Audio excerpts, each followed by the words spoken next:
বন্ধুরা, আপনারা আমরা সকলেই শুনেছি যে সরকার বলেছিল আমাদের প্রত্যেকের অ্যাকাউন্টে টাকা ঢুকিয়ে দেবে। আর এটা নিয়ে ভিডিও আপনারা অনেকেই দেখেছেন।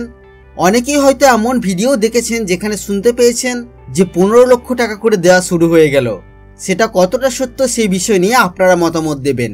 আজকের ভিডিওতে আমরা কথা বলবো যে সত্যিই যদি সরকার 15 লক্ষ টাকা করে আমাদের অ্যাকাউন্টে দেয় তাহলে কিভাবে আর কি প্রসেসে সেই টাকা আপনার আমার অ্যাকাউন্টে আসবে। নমস্কার, আপনারা দেখছেন মাল্টি গাইড চ্যানেল। আপনাদের সাথে আমি আছি বিশ্বজিৎ। মূল ভিডিওতে যাওয়ার আগে বরাবরের মতো একটি ছোট্ট অনুরোধ, যদি আপনি আমাদের চ্যানেলে প্রথমবার বা নতুন হয়ে থাকেন আর এই ধরনের গাইড ভিডিও সবার আগে প্রতিদিন দেখতে চান তাহলে অবশ্যই আমাদের চ্যানেল মাল্টি গাইডকে সাবস্ক্রাইব করবেন এবং সাবস্ক্রাইব করার পর পাশের বেল আইকনটিতে অবশ্যই ক্লিক করবেন। তো চলুন বন্ধুরা, দেখে নেওয়া যাক আজকের বিস্তারিত ভিডিও। তো দেখতে পাচ্ছেন বন্ধুরা, আমরা এসে গেছি কলকাতা 24x7.com এর ওয়েব পেজে। আর এখানে দেখুন একটি খবর দেয়া আছে, জানুন কেমন করে সরকার প্রত্যেকের অ্যাকাউন্টে টাকা দিতে পারে। আমরা খবরের একটু বিস্তারিত দেখে নেব। প্রত্যেকের ব্যাংক অ্যাকাউন্টে নিঃশর্তভাবে একটি নির্দিষ্ট পরিমাণ অর্থ জমা হতেই পারে, কারণ ইউনিভার্সাল বেসিক ইনকাম বা সকলের জন্য ন্যূনতম বেতন তথ্যের কথা প্রসঙ্গে সেটাই ব্যাখ্যা করেছেন অর্থনীতিবিদ প্রণব বর্ধন।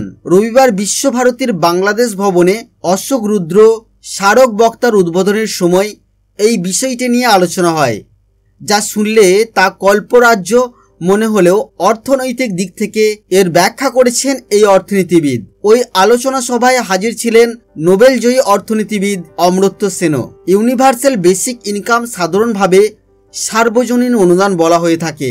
এই সার্বজনীন অনুদানের পাশাপাশি অর্থনৈতিক সুরক্ষার অধিকারটাও টানা রয়েছে। ফলে প্রণব বর্ধনের দৃষ্টিকোণে এটি নিছক দরিদ্র দূরীকরণ প্রকল্প নয়, বরং এটি ঘিরে রয়েছে অধিকারেরও প্রশ্ন। তখন এই অর্থনীতিবিদ মনে করিয়ে দেন এমন আইডিয়াটি নতুন নয়, কারণ তা রয়েছে টমাস মোর ভাবনায়, যা 1516 সালে তার ইউটোপিয়া গ্রন্থে রয়েছে। এই ইউটোপিয়া বা কল্পরাজ্য আর ইউনিভার্সাল বেসিক ইনকাম বা সার্বজনীন অনুদান যে নামেই ডাকা হোক না কেন, বাস্তবে এই টাকা কেমন করে আসবে তা নিয়ে প্রশ্ন রয়েছে। সেক্ষেত্রে প্রণব বর্ধনের পরামর্শ হলো ধনীদের জন্য ভর্তুকি বাতিল, মোট কর ছাড়ের পরিমাণ হ্রাস এবং উত্তরাধিকার কর বা সম্পত্তি করের মতো নতুন কর বসিয়ে সেই অর্থ জোগাড় করা যেতে পারে।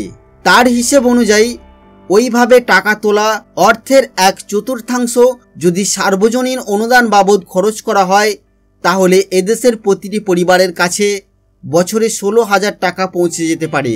তবে এই পদ্ধতি গ্রহণ করলে জনশিক্ষা স্বাস্থ্য ব্যাহত হবে কিনা প্রশ্ন তোলেন অমর্ত্য সেন। যেহেতু বিষয়টার পিছনে আধিকারিকের প্রশ্ন জড়িয়ে রয়েছে, ফলে সকল নাগরিক বলতে ধনীরাও এই আওতায় পড়বেন কিনা। যেহেতু নিজেদের সুরক্ষা তারা করতে পারলেও ধনীরাও পুলিশি সুরক্ষার অধিকার পেয়ে থাকে, ঠিক তেমনই এই ধরনের অনুদান ধনী দরিদ্র উভয়ই পেতে পারেন। কারণ যদি এক্ষেত্রে দরিদ্রদের বাছাবাছি করা হয় তাহলে আখেরে বঞ্চিত হতে পারে বহু দরিদ্র বলেই মনে করা হচ্ছে। তো বন্ধুরা, এমনই কিছু তথ্য ছিল আমাদের জন্য যে কেমন করে সরকার আমাদের অ্যাকাউন্টে টাকা জমা দিতে পারে বা টাকা পাঠাতে পারে। বন্ধুরা, এটাই ছিল আজকের গাইড ভিডিওতে আপনাদের জন্য। আশা করছি ভিডিও আপনাদের ভালো লাগবে। ভিডিও কেমন লাগলো তা অবশ্যই কমেন্ট করে জানাবেন। বা সরকারের এই যে পদক্ষেপ, যদি এটা সার্থক হয় তাহলে কেমন হবে, আপনার কি মতামত?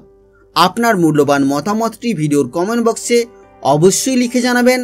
ভিডিও ভালো লাগলে লাইক করবেন, বন্ধুদের সাথে অবশ্যই ভিডিওটি শেয়ার করবেন।